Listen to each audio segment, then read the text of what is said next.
gusto tener hoy aquí en el estudio a quien fuera presidente del PRI, con quien discutiéramos aquí tantas veces sobre el PRI, quien nos diera buenas notas sobre el PRI, también hay que decirlo, Enrique Ochoa, hoy diputado federal. ¿Cómo estás, diputado? Ciro, me da mucho gusto estar aquí, saludar a todo tu auditorio a nivel nacional. Gracias por esta oportunidad. Bueno, oye, antes de entrar en materia, me llamó mucho la atención escuchar a la presidenta de un organismo que había sido muy crítico con toda esta idea, proyecto, concepto que traía el presidente López Obrador de derogar la reforma educativa, pero nos acaba de decir Jennifer O'Donoghue, la directora general de Mexicanos Primero, pues que los cambios que se le han hecho a ustedes en Cámara de Diputados, pues que lo llevan a pensar a su organización de que puede ser una reforma muy positiva para México. Y por el otro lado tenemos a la gente. Hoy vas a Cámara de Diputados, ¿vas a ir? Así es, ¿No está cerrado. No te van a dejar entrar, Enrique. Así es, veamos. Mira cómo se mueven las cosas. Bienvenido, buenos días. Buenos días, Ciro. Y tiene que ver con el trabajo legislativo. Fíjate que se lleva más de un mes trabajando en un grupo plural en la Cámara de Diputados para establecer los principios que deben estar en la Constitución sobre el sistema educativo. Por parte de mi grupo parlamentario, asistido Cintia López Castro y Ana Lilia Herrera, dos diputadas muy comprometidas y con mucha experiencia en el ámbito educativo, y con los demás partidos políticos se ha trabajado claramente en una mejora a la reforma propuesta originalmente por el presidente Andrés Manuel López Obrador. Y ese consenso, ese trabajo parlamentario que incluye a las distintas fuerzas políticas, es lo que tiene, me imagino, a organizaciones importantes de la sociedad civil en materia educativa a favor de un proyecto que incorpora, sí, con reservas, que es válido tenerlas, pero que es muy distinto a lo que se propuso originalmente y que ha ido evolucionando de manera positiva a través de la pluralidad parlamentaria. Y eso es una buena noticia para México, el que los distintos partidos políticos tengan la apertura, y se lo reconozco al partido político Morena en la Cámara de Diputados, que se haya abierto la discusión en grupos de trabajo con una estructura de parlamento abierto que invita a los expertos de la sociedad civil para que opinen sobre cómo mejorar las propuestas de reforma legislativa, y eso ha dado buenos frutos. Ahora, esperemos llegar a la votación precisamente respetando los acuerdos de reforma en el Parlamento abierto que incorporan las buenas ideas de todas y de todos. Y por el otro lado está la gente de la CENTE, que supuestamente cambios a la reforma educativa eran una conquista en buena medida de ellos, están hoy bloqueando los accesos a Cámara de Diputados, diciendo queremos que no quede una coma de esa reforma educativa. Bueno, esas posiciones, que no toquen el asunto de las plazas, que nunca hay evaluaciones. Esas posiciones totalitarias no son buenas para México, no son buenas en ningún sistema democrático. Pero están afuera de la Cámara. Ahí están, y habrá que ser fuertes y habrá que ser solidarios para que efectivamente la reforma que se propone tenga como principio el cuidar el sistema educativo de nuestras hijas y de nuestros hijos. Pues lo veremos. El tema se discute hoy en Cámara de Diputados. Tenemos entendido se buscaría dictaminar hoy mismo. Pero en fin, invitamos a Enrique Ochoa, lo buscamos desde el lunes, porque el presidente López Obrador te citó en su conferencia de prensa el lunes. Vamos a escuchar lo que dijo sobre Enrique Ochoa, el presidente López Obrador. Esto fue el lunes, en la conferencia de prensa del lunes. ¿Le parece que hubo alguna omisión por parte de quien era entonces director de la CFE, Enrique Ochoa, al respecto de estos contratos? Mínimo eso, omisión, en todos estos casos, porque son contratos muy favorables a los particulares y dañinos para el interés general, para la hacienda pública, para la nación.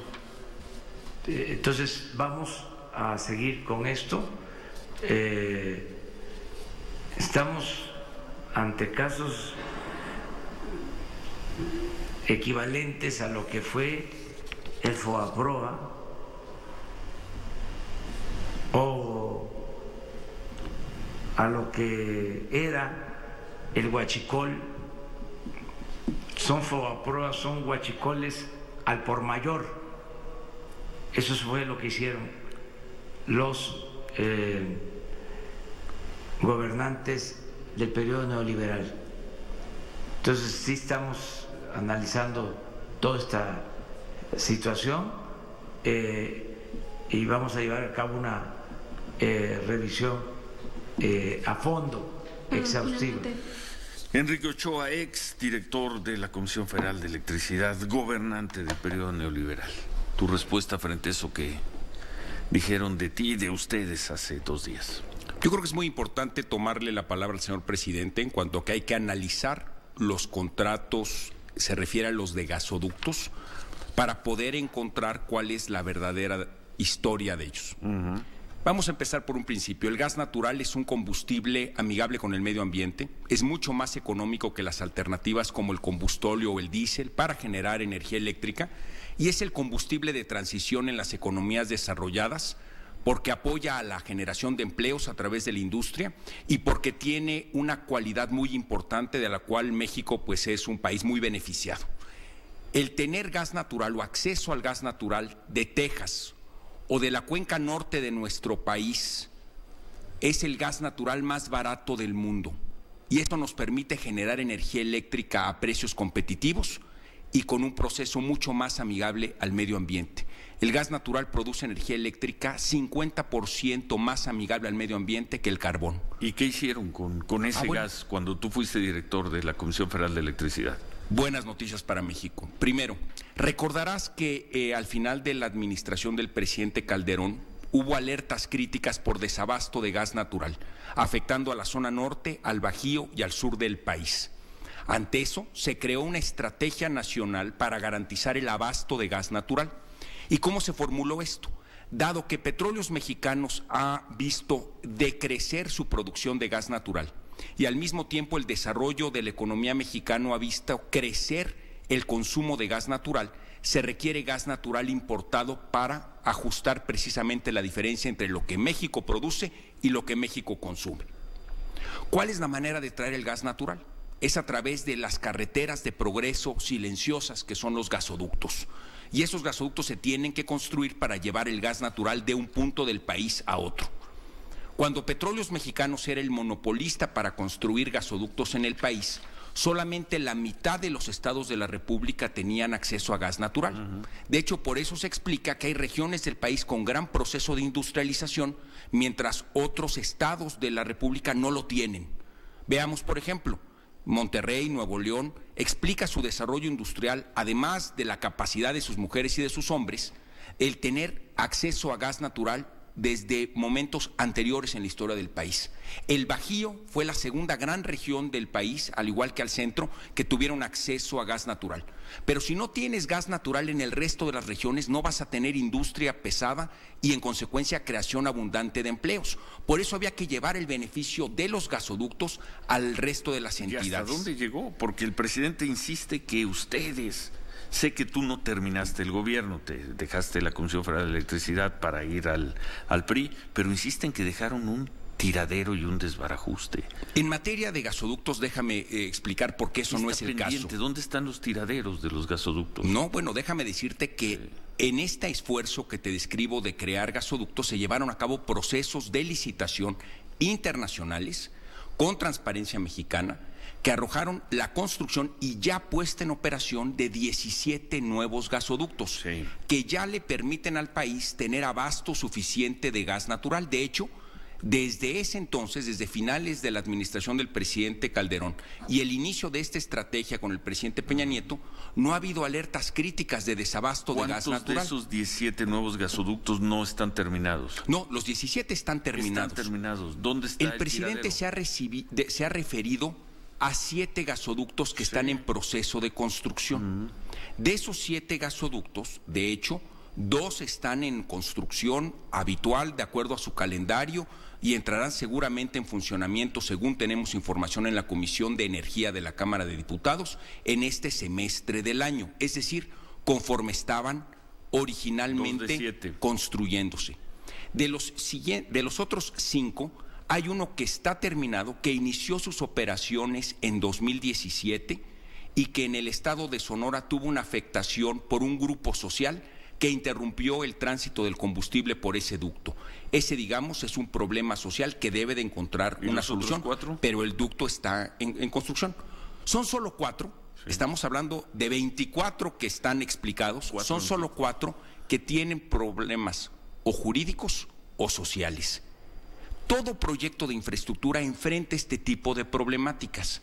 Por eso el derecho internacional reconoce la necesidad de tener cláusulas contractuales de fuerza mayor. Dices, de un proyecto de 24 gasoductos, 17 están funcionando y solo 4 por problemas jurídicos sociales están las obras detenidas, no terminadas. Así es. 4, Enrique. Solo 4. Y por esas 4 el presidente dice que ustedes les dejaron un tiradero y un desbarajuste. Y son obras que seguirán su proceso de construcción, y yo he celebrado desde la Comisión de Energía de la Cámara de Diputados reuniones con otros congresistas de otros partidos políticos enfocadas a coadyuvar a que se termine la construcción de esos gasoductos, y doy la bienvenida cuando el director de la Comisión Federal de Electricidad se ha reunido con las empresas que están construyendo los ductos, que son propietarios de los ductos y que le brindarán un servicio de transporte a la Comisión Federal de Electricidad que le permitirá tener acceso a un combustible que es 4 veces más barato que el combustóleo o 6 veces más barato que el diésel. Por lo tanto, el poder contar con gas natural le permite a la empresa de todos los mexicanos generar energía eléctrica de precios mucho más competitivos y con procesos más amigables con el medio ambiente. Ahora bien, Ciro, se mencionaban las causas de fuerza mayor. Las causas de fuerza mayor son un principio internacional en los contratos comerciales internacionales. Eso está en el artículo 7.1.7 de los principios de los contratos comerciales internacionales que rigen los contratos que se hacen en el mundo entero en el sector energético. Y esos principios lo que quieren decir es que cuando una de las dos partes, la que sea, puede ser CFE o puede ser el propietario que está construyendo los gasoductos, encuentra una imposibilidad para seguir la construcción o para seguir consumiendo el producto, se puede solicitar a la otra parte una causa de fuerza mayor. Y esa causa de fuerza mayor se dialoga entre las partes, no es una imposición. Se tiene que conceder a partir del análisis objetivo de la circunstancia. Pero este es un tema muy importante. El pago que hace la Comisión Federal de Electricidad por una causa de fuerza mayor no es dinero que se tira al fondo del subsuelo, como algunos han tratado de sugerir. Sí. Por el contrario, las cláusulas en el contrato propio firmado por la CFE, la cláusula 22.8, protege esos pagos que ha hecho la CFE para que a cambio de ellos se pueda recibir servicio adicional, extendiendo la durabilidad del contrato para precisamente recuperar ese dinero pagado. Permíteme leer la cláusula. A ver. Cláusula 22.8, extensión del periodo del contrato. Si por un evento de caso fortuito o fuerza mayor, el transportista ha sido incapaz de proveer el servicio de transporte de gas natural a la CFE, o a esta le ha sido imposible utilizar el servicio de transporte de gas natural, el periodo del contrato deberá extenderse por un periodo igual a la duración de dicha imposibilidad. Es decir, la CFE tendrá el derecho de solicitar y utilizar el servicio de transporte de gas natural por un periodo de tiempo igual a dicha imposibilidad durante el cual no se suministró el servicio de transporte de gas natural por el evento de caso fortuito o fuerza mayor. ¿Qué significa eso? Que la CFE tiene todo el derecho contractual de recibir el servicio adicional exactamente por el monto igual al dinero que ya pagó cuando los gasoductos estuvieron parados. Es decir, 3 meses por 3 meses. Así es. 3 años por 3 años. Absolutamente. En cada uno de los contratos. ¿No lo sabe el presidente López Obrador? Me imagino que esto es algo. ¿No lo sabe Manuel Bartlett, el actual director de la Comisión Federal de Electricidad? Está en los contratos. Tiro por viajes, les recetan un llegue por esto. Y este elemento. ¿Sí? Este elemento contractual es muy importante, Ciro, porque se protege contractualmente a la Comisión Federal de Electricidad por cada uno de los pagos que haya hecho. Y quiero dejar aquí un aspecto muy claro. Yo dejé de ser director de la CFE en julio del 2016. Durante mi periodo nunca se otorgó una causa de fuerza mayor en ninguno de los procesos de construcción de gasoductos. Entiendo que después se dieron atendiendo a las causas del contrato. Pero cuando se hayan otorgado esas causas de fuerza mayor, están protegidas, cada una de ellas, por la cláusula 22.8 del propio contrato, para que la CFE reciba en servicio exactamente lo que pagó por causas de fuerza mayor. El dinero de los mexicanos está protegido contractualmente. Ahora, dice el presidente que el país está pagando los platos rotos por el saqueo que hicieron a Pemex y a la Comisión Federal de Electricidad. Manuel Bartlett dijo el 11 de febrero que firmaron contratos, además, y hicieron operaciones que pusieron a la CFE en una posición de quiebra. ¿Está en quiebra la Comisión Federal de Electricidad? No. Según las cifras que tú tienes, ya las que tienes acceso, bueno, como todos nosotros, especialmente como diputado. ¿Está en quiebra la Comisión Federal de Electricidad o en riesgo de quiebra? No, muy no. Por el contrario. Déjame volver a hacer la pregunta. Manuel Bartlett dice que la empresa está en riesgo de una posición de quiebra. ¿Está en posición de quiebra la Comisión Federal de Electricidad? No lo está. No lo está. Y me remito a los resultados públicos de la Comisión Federal de Electricidad, que ha reportado utilidades desde el año 2016, el último año en el que yo fui director. La CFE reportó utilidades por 72,256 millones de pesos. En el 16. En el 2017, la CFE reportó utilidades con el director Jaime Hernández de 107,910 millones de pesos. Y en el 2018, el último año de la administración pasada, la CFE reportó utilidades por 27,273 millones de pesos. Bajaron mucho las utilidades, pero siguen siéndolo. Así es. La CFE ha acumulado en el 2016, 2017 y 2018 3 años consecutivos de utilidades. Ahora me voy al siguiente elemento de valoración: patrimonio neto. Sí. El patrimonio neto es la diferencia entre deudas y activos. Este es un indicador fundamental para señalar que la Comisión Federal de Electricidad está dando pasos firmes en materia financiera. Primero, patrimonio neto. En 2016 el patrimonio neto de la CFE es positivo en 540,697 millones de pesos. En 2017 el patrimonio neto de la CFE es positivo en 618,135 millones de pesos. Y en el 2018, último año de la administración pasada, la CFE tiene patrimonio neto positivo en 668,607 millones de pesos. Cada año de los últimos 3, el patrimonio ha incrementado de manera positiva en la Comisión Federal de Electricidad. Y estas son buenas noticias para señalar que una empresa productiva del Estado sí puede reformarse y ofrecer resultados positivos para el país. Hay lecciones importantes en el cambio y la transformación que tuvo la Comisión Federal de Electricidad cuando uno analiza lo que está sucediendo en Petróleos Mexicanos. Y yo creo que es valioso que se distingan los dos casos. La CFE tiene utilidades por 3 años consecutivos y patrimonio neto positivo, pero además tiene un activo muy importante en los gasoductos que se están construyendo y los que ya están en operación. Porque esos gasoductos, y aquí tengo los documentos para probarlo, tienen tarifas más baratas que los gasoductos del sistema de transporte Pemex, que tenía Pemex y que ahora administra el Senagas. Y a las pruebas me remito. Cualquier industrial de México puede cotizar en los dos sistemas. Puede cotizar transporte de gas con el Senagas para utilizar los ductos que anteriormente eran de Petróleos Mexicanos, o puede hacerlo con la Comisión Federal de Electricidad o con los privados. ¿Esa tabla que tienes es más barata hacerlo con Comisión Federal de Electricidad? Es más barato hacerlo con Comisión Federal de Electricidad. Tiene utilidades y tiene patrimonio positivo. Así es. La Comisión Federal de Electricidad tiene, y en su reporte oficial se puede acreditar, utilidades e ingresos importantes por la comercialización de gas natural. Esa es una nueva actividad que está haciendo la Comisión Federal de Electricidad a partir de la reforma energética. Sin embargo, y lo escucharás, diputado, tú formaste parte de una minoría rapaz que se dedicó a saquear al país. Mira, lo que hacían, tú llegaste ahí a saquear a México, a enriquecerte tú, a enriquecer a tus amigos, a tus socios.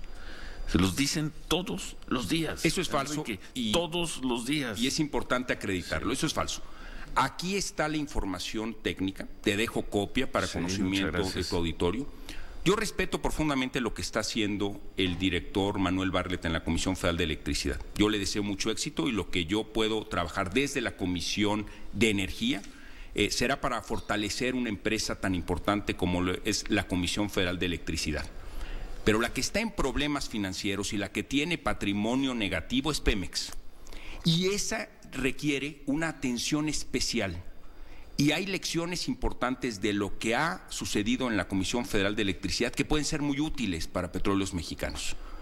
Ahora bien, el activo de los gasoductos, el activo de los contratos de transporte de gas natural para la CFE es un gran activo para México, porque el gas natural es el mejor combustible para generar energía eléctrica más económica y más amigable en el medio ambiente en el proceso de transición hacia las energías renovables.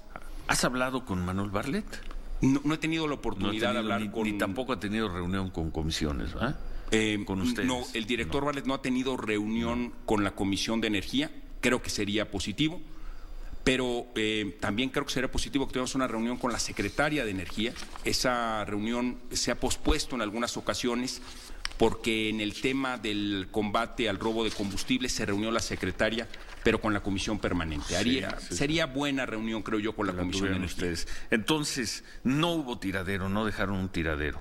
Hay 4 gasoductos que no están terminados por problemas jurídicos sociales. Sí, y esos problemas se tienen que resolver, y yo le doy la bienvenida siempre a las expresiones que ha hecho la CFE de que va a contribuir con el sector privado precisamente para resolverlo. 4 gasoductos. Y es habitual, y está protegido eso contractualmente para el patrimonio de la Comisión Federal de Electricidad. Y por el otro lado, totalmente falso que la Comisión Federal de Electricidad esté quebrada. Y aportas un par de datos hoy, que son las utilidades de los 3 últimos años y el patrimonio neto.